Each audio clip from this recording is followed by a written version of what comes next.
You ever hear the story of the Fisher King? No. Or the true Shakespeare story? It begins with the king as a boy, And a secret fraternity, having to spend the night alone in the forest to prove his courage so he can become king. sworn to uphold a sacred covenant. And while he's spending the night alone, From age to age, he's visited by a sacred vision. a truth Out of the fire appears the Holy Grail, eternal. symbol of God's divine grace. It begins with a war. A long, terrifying war. Western Europe, between 1618 and 1648, suffered what is known as the 30 Years' War between the Reformists and the Catholics. It was one of the most devastating conflagrations in human history. 8 million people lost their lives. 1/5 of the entire German population was wiped out, and all the borders of the various territories of Europe were forever changed. This unlikely scene forms the backdrop to one of the most amazing coded revelations in the entire Shakespeare mystery. The main characters in the story are John Dee in Krakow, Poland, receiving the angel communications known as the Enochian Tables. He goes to Prague to try to convince the Holy Roman Emperor Rudolf II that he's on the wrong track. Needless to say, Rudolf does not listen. The Rosicrucian movement is brewing. Martin Luther's Reformations, Calvinism is spreading across Belgium into the Netherlands. John Dee returns to England with all of these influences, disappointed that his angelic communications have not brought about the reconciliations he had hoped for. Moving forward to James's reign, he offers the hand of his daughter Elizabeth in marriage to King Frederick V of Bohemia. The wedding takes place in 1613 in England. It's a very Templar, Rosicrucian-style affair organized by Sir Francis Bacon. James's hope is that this will bring more balance to the religious situation in Europe, but things are only getting worse. It's a politically fraught situation for him in England. He enlists the help of Henry XVIII, Earl of Oxford, and Henry Wriothesley, 3rd Earl of Southampton, in negotiations to try to decide how much financial aid can be given to his son-in-law in the battles he faces in Europe. The two Henrys are dispatched to Europe. The 30 Years' War is already well underway. Frederick is defeated, and these are the new players on the scene at the time when our story takes a peculiar turn. An engraving is made of Henry, 18th Earl of Oxford, legal son of Edward de Vere, 17th Earl of Oxford. Here's his heraldic motto, Viro nihil varius. And this is Henry Wriothesley, 3rd Earl of Southampton. But what you need to know for our story is that he has been suspected by some of being the illegitimate son of Edward de Vere and Queen Elizabeth. Here's the Southampton heraldic motto, ung partu tu pa ung. But hold on to your horses. What is this? King Frederick V and Gabriel Bethlen, key players in our story.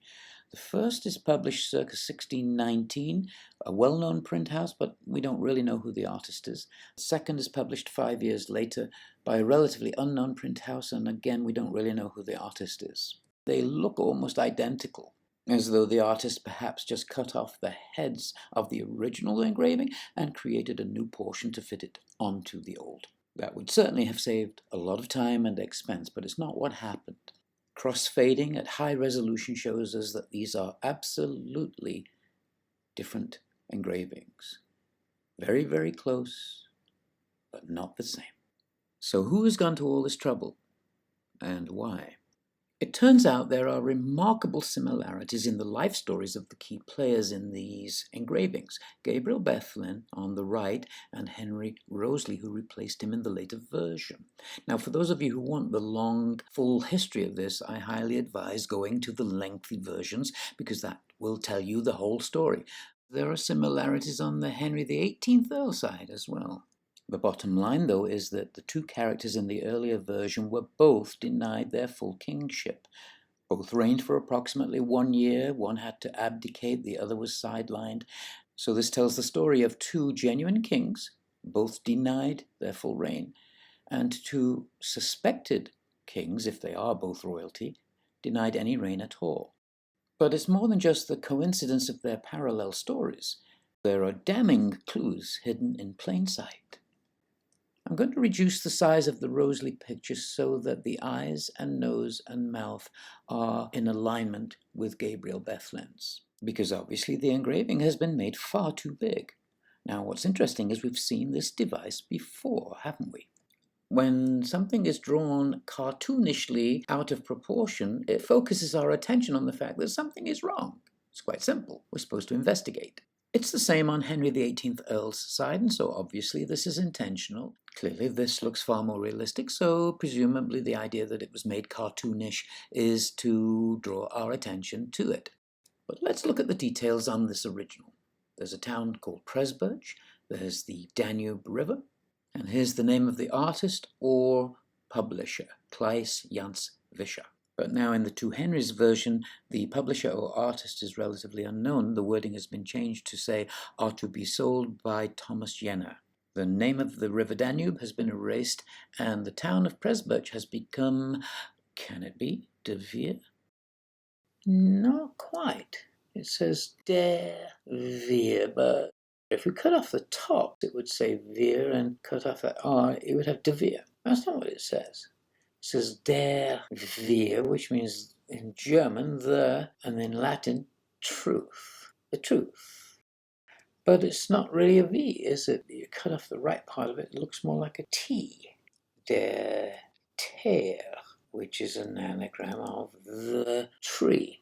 Does it mean the family tree? Look at the spur on the hoof of the foot of the rider that is directly connected to the end of that name. A spur. Shakespeare uses spur to mean the main root of a tree. Have I by the spurs plucked up the pine and cedar, the tempest? Grief and patience rooted in him both mingle their spurs together. This literally in Cymbeline is talking about family. Mingle the spurs, the roots of the family tree. So he uses that word spur, and here it is in pictorial form connected to an anagram that says possibly the tree. But twisted around, another portion of it looks like an H. De Heer. And when you put those letters together, Herede is the ablative case of the Latin noun heres, meaning heir. The word ablative itself derives from the Latin ablatus, meaning taken away or stolen, and the ablative case is therefore used to express motion away from something, a stolen heir taken away. You've got a lot packed into this symbol, which is really a combination of a T and an H and a V, and that almost suggests there are three. And if the three is talking about a family tree of spurs, then it's Henry Rosalie, 3rd Earl of Southampton, Henry de Vere, 18th Earl of Oxford, and the original Edward de Vere, 17th Earl of Oxford, all connected through the family tree. So it's a very interesting conflation of three letters. TH, the triple tau, connected to V for Veer. I want you to look at this that the spur is attached to. In the Two Noble Henry's version, it looks like it's just a church. We fade back to the Pressburg version.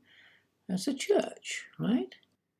Fade back again to the Der Veer version. Do you see letters there? Only a master engraver could do such a thing. H-I-S. Not there in the old version, just a plain old church. But here it is. H-I-S.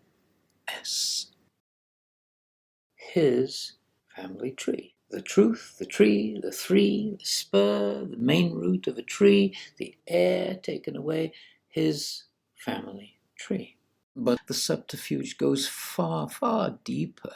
HIS is a reforming of the IHS, in hoc senio. No other symbol states Roman Catholic Church more definitively than this cryptogram, and yet the characters in both these engravings are, first of all, both Protestant kings, whose reigns were forbidden or curtailed to just over a year each, and the events depicted started as religious conflicts that became the 30 Years' War. So whoever turned the symbol from IHS into HIS is making a very deep political and religious statement, as well as indicating his heir. Look at this emblem here on the horse in front of the picture. It's known as the globus cruciger, the orb and cross. It literally is the symbol for royalty.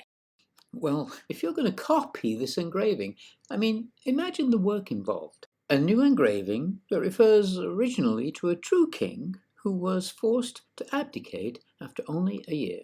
But to leave this on the horse of Henry XVIII, Earl of Oxford, challenging the sovereignty of the current King of England, James? Why leave that on? Look at this curious plumage on the rear of one horse and the mane of the other. It's known today as the Prince of Wales ostrich feathers, but this royal symbol was first associated with blind King John of Bohemia, which is clearly why it's featured in the plumage on both these kings' horses. Here you see him holding a spray of ostrich feathers and the globus cruciger. But again, to leave it on for the duplication of this engraving for the two Henrys, only from the beginning of the 17th century did that plumage symbol become the exclusive badge of the Princes of Wales. In other words, Henry, Prince of Wales, and Charles, Prince of Wales, the sons of King James. Yet clear as day, here are the two noble Henrys, stating categorically they are two royal Henrys, directly challenging the legitimacy of the monarchy, James, and the new heir-in-waiting, Charles. This is treason writ large, and it doesn't end here. Look at this. It's the left hand of the man seated, Frederick or Henry XVIII, Earl. It's a steel gauntlet. If I fade it slightly and show you, you can see the nails of the fingers underneath the gauntlet. But look at the letters that it implies. Just say it. I am. I am. The right to be king, divine right of kings, a divine fiat. I am that I am. Again, if you're going to make a copy, you didn't need to keep that in. This is a political statement. It's true of this man, it's not true of this man, and yet it's been left in. Look at this. The right hand of the other man, Gabriel Bethlen or Henry Roseley. This is the sleeve, this is the right thumb, the palm, and two fingers crossed. Crossed fingers has two meanings. It meant imploring God's help, or same thing it means today, a lie. It's saying what's depicted here is a lie. Yet again, if you're going to make a copy, that would be true of this man who's saying, my kingdom was a lie. I was not allowed to rule. It was taken away from me. But if you're going to make a copy, why duplicate that part and have Henry Roseley saying the same thing? I'm an unacknowledged king. What you see here is a lie. Look at how he's seated on his horse. You can't be sitting side saddle on a horse rearing like that. What it's saying is he's not mounted on his horse. It's a metaphor. He's not being allowed to actually sit on his throne, just as it was for Gabriel Bethlen. Same thing in the original. So all of these clues have been left in plain sight for someone to see. The big question is why? But perhaps an even bigger question is, who would even dare? We know now that this is version 1 and that it says it was published by Claes Jans Vischer. I'm giving you a lot of information on screen, but if you really want to know the true history of this, go to the longer versions of the video online. The bottom line is, Vischer had a print shop in Amsterdam, aptly named The Fisher, that was the most successful entrepreneurial printing and engraving shop in all of Western Europe. He had an awful lot to lose by being involved in this, so the mystery is, did he do it? Why would he risk his business, his family, his livelihood, his very life? Well, here's another enormous clue.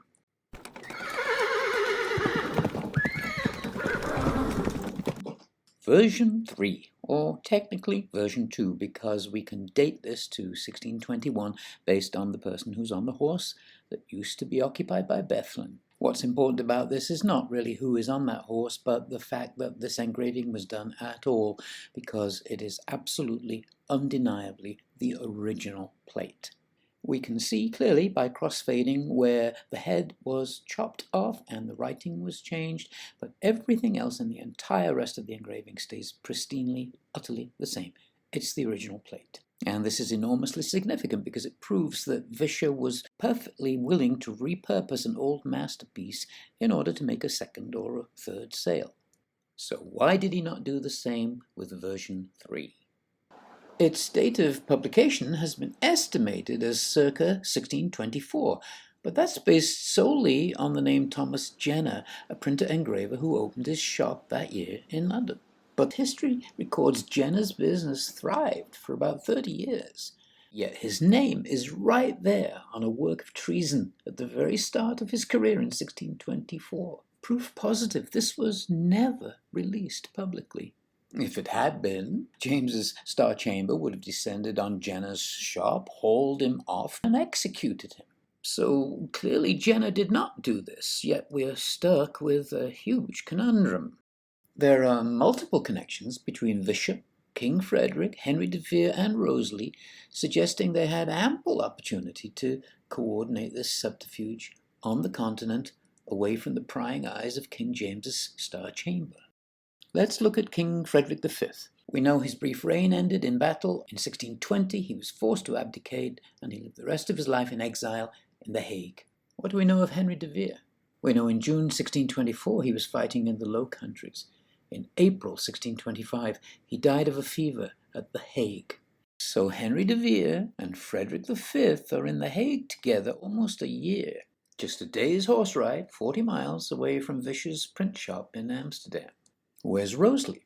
In 1624 he was in the same area, fighting against the Spanish. On the 10th of November that same year, Rosalie died of a fever at Bergen op Zoom.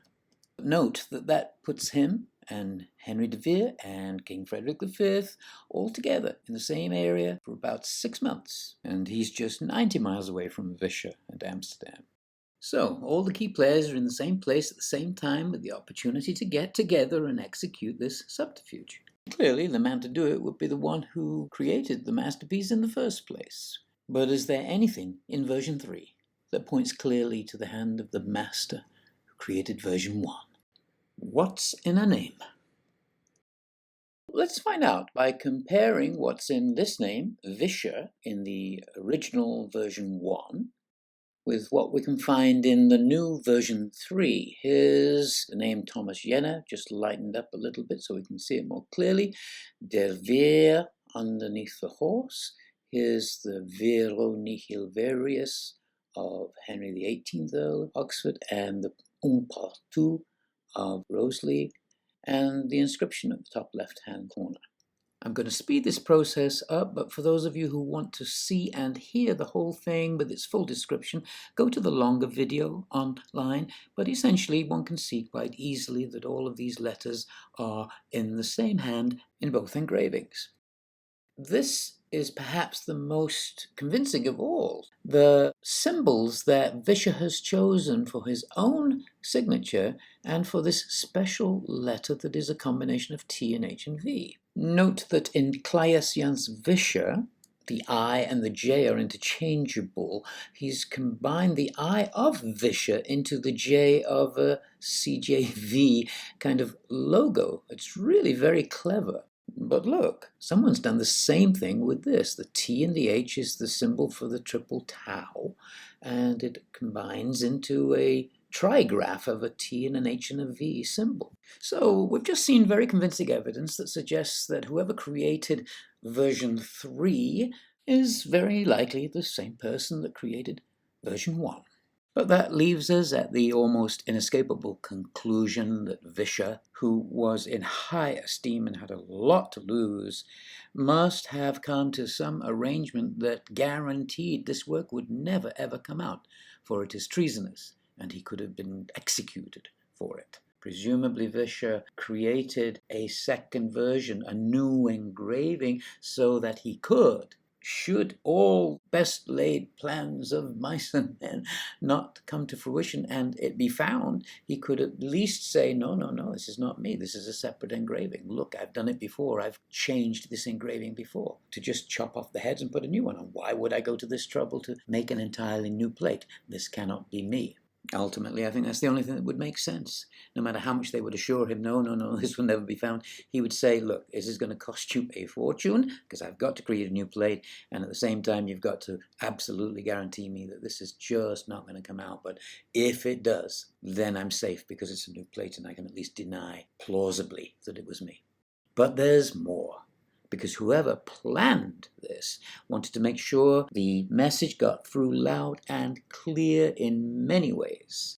Well, what you're about to see is in fact another cryptographic masterpiece in the style of John Dee, certainly following John Dee's methodologies, but this is 15 years after Dee has left this earth. Who is around who could do what you're about to see? There's only one person that I can possibly think of, and that's Sir Francis Bacon, who had the expertise, who had the connections, who was part of the whole story behind the scenes, and who was looking after delivering this message because he himself had his own vested interest in the message getting out there. Because this is about unacknowledged sons of the Queen. And of course, there's much evidence to suggest that he too was one of that elite and hidden group. As the great writer himself said, truth will out. Let's take a look at this framed announcement in the top left-hand corner. Here's the right side of the frame. You see it's rather beautifully set like this, and then all of a sudden it's cut off at the left-hand side and along the top. Now, if you're going to create a brand new engraving, surely you should make it look nice. Design 101. But for some reason, this is cut off and this top is cut off. It makes no sense design-wise, but on top of that you've got a comma here that makes no sense grammatically. The portraiture of the Right Honourable Lords, comma, the two most noble Henrys, comma, should be, revive the Earls of Oxford and Southampton, no period at the end. There should be who revived the Earls of Oxford and Southampton. And these are always dead giveaways that cryptography is afoot. Shifting punctuation and bad grammar in order to make lines line up into a grid that is going to serve your purpose. So the first thing you do is count the number of characters. Well, it turns out it's precisely 100, which confirms all suspicions that this is indeed the work of Sir Francis Bacon. I'm deeply indebted to Peter Dawkins and his Francis Bacon Research Trust, wherein we learn that the name Francis Bacon in simple cipher gematria counts to exactly 100. Peter informs us that not only is 100 the classical number of universality, but it was used as the overall measure of the globe theatre, which was 100 feet in diameter. Of course, 100 is 10 squared, a measure used in sacred geometry to represent the universe, and so perhaps we're supposed to take this as a little clue that we might put this into a beautiful, perfect, simple 10 by 10 grid, which is exactly what I've done here. Now, one of the first rules of cryptanalysis is that one can look for a crib, that is, a word that would be likely to be found. And since this is all about the idea that these two are potentially brothers, I look first for the word brothers. Well, turns out there's a block of letters here that gives us exactly that. Except that obviously there's an R missing, so you locate the R nearest, and that's there, which means you have to extend this block of viable letters to include the blue here. Well, lo and behold, that shows you a word that you would automatically be looking for in addition, lineage. And that means you've got to include this E here, so the block gets extended down to include these letters. This is a fairly common system I've seen used by John Dee, but he's been gone for 15 years, so clearly Bacon's using his system here. But those letters we set aside because we don't know what they mean yet. But it occurred to me that you look at that left-hand block, it's as though it's mimicking this slice of that announcement that's been cut off on the left there. And so looking at that entire block, words begin to pop out. There's out, there's of, there's the word the, and now this is beginning to make even more sense. Out of the brother's lineage. Then you see the word cut out of the brother's lineage. This is really beginning to look very significant. There's just one other letter that we don't know what that means yet, and so we'll set those 4 aside until we have more information. HEBX. But having cut off that left side, it looks as though we probably should be similarly cutting off this top side, which I've done here, and right away we see other letters that make perfect sense. 2. Cut out of the brother's lineage to what? Priore. Well, this is Latin, the ablative case of the Latin adjective prior, meaning the first, the original. Well, it doesn't take long to see the original what? Father. As we saw before, the word ablative derives from the Latin ablatus, meaning taken away or stolen, and the ablative case is used to express motion away from something. Just as it was used under the horse to suggest herede, the heir taken away, we have here cut out of the brother's lineage to the original father. It could hardly be clearer, could it? But now we have to look at other letters that have been added into this new version of the engraving. Are to be sold by Thomas Jenner at EXC. Okay, and then we also have, of course, that particular symbol under the horse, the der Ver, that is really der er with a V that is a THV trigraph, very similar to the triple tau symbol used by Rosicrucians and Freemasons. So let's set them all aside and see what they reveal to us. Well, the first obvious crib is Henry de Vere. No surprise there. But which one?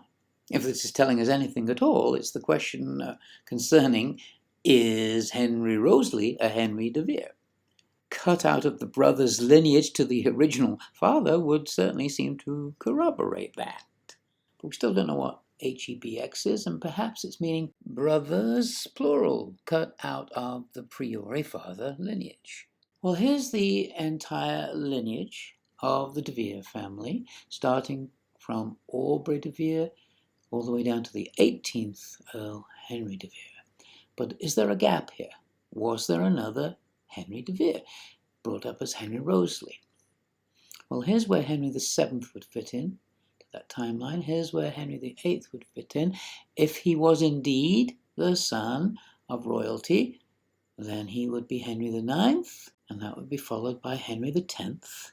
And so perhaps we found what these letters really symbolize. To be Henry X. De Vere to be Henry X. Yes, but in order to have a Henry X, you would have to have had a Henry IX. And so is this what this is saying? That they are both brothers cut out of the original father lineage that would have become Henry X.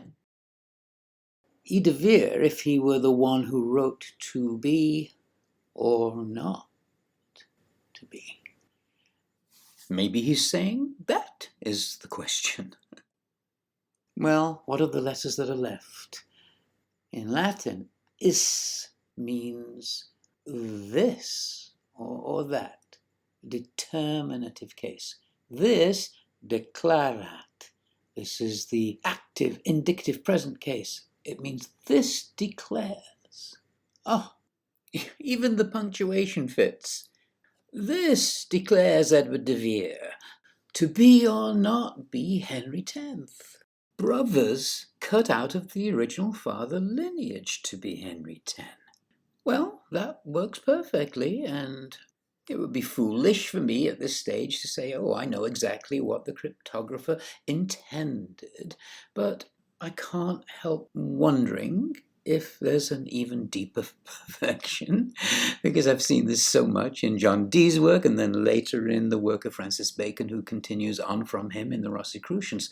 So wouldn't you think that the cryptographer, whoever that was, having come this far and been so utterly precise in crafting this thing together, wouldn't you think they would have just wanted to make it say to be or not to be?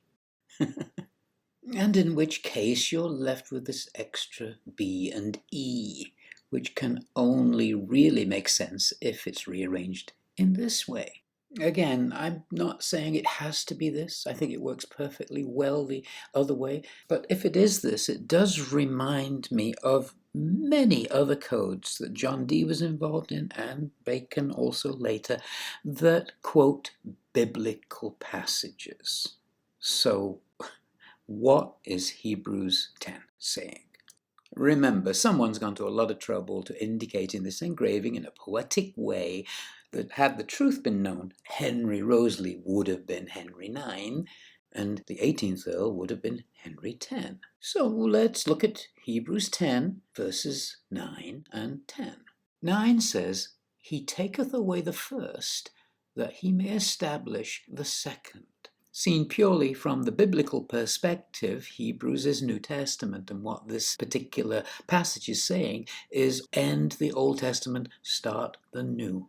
It's a referendum. The old Mosaic laws no longer apply to us. This is precisely the basis of the 30 Years' War, the reformists against the Catholics saying, out with the old, in with the new. So it's entirely pertinent that it should be here in this code, and yet look at it from the De Vere perspective. He taketh away the first, that he may establish the second.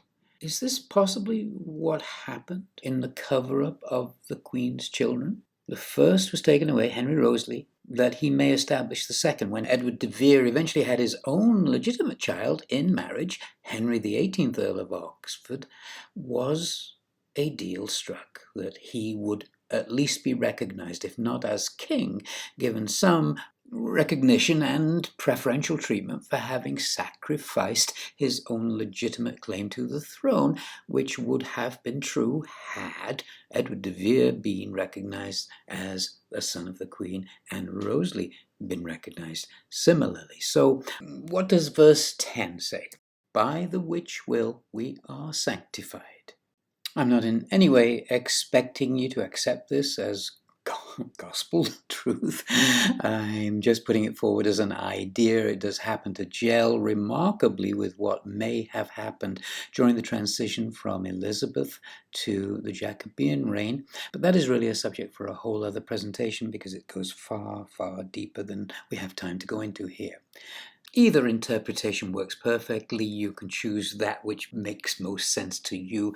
It just happens that this one, utilizing the ultimate Shakespeare quote, to be or not to be, resonates rather beautifully. The bottom line is there's more than enough evidence here pointing to this central message over and over again to make sure you get the true story. And you'd think that would be enough, wouldn't you? To have accomplished this brilliant masterpiece visually, to be stating the same message over and over again. We are true kings. But then to have also proven it perfectly, cryptographically, brothers cut out of the priore father lineage to be Henry the 10th. By every possible measure of excellence, such an accomplishment stands out as a magnum opus unrivaled in cryptography. But the sheer level of danger and daring puts it in a category whereby an inner circle of cognoscenti, obviously brothers in a fraternity, sworn to secrecy, were working on multiple levels to assure it remained hidden for the safety of all involved, but also, of course, that it would surface and be discovered one day. And this brings us back to England, where a relatively little-known document was being carefully prepared to work hand in hand with what you've just seen. It is nothing short of a Rosetta Stone that tells us what to look for and reveals how to decode it once found. Please see Act 2 of The Fisher Kings for the culmination of this masterpiece, so that you can fully comprehend how the Rosicrucian fraternity worked so hard to preserve this truth for posterity.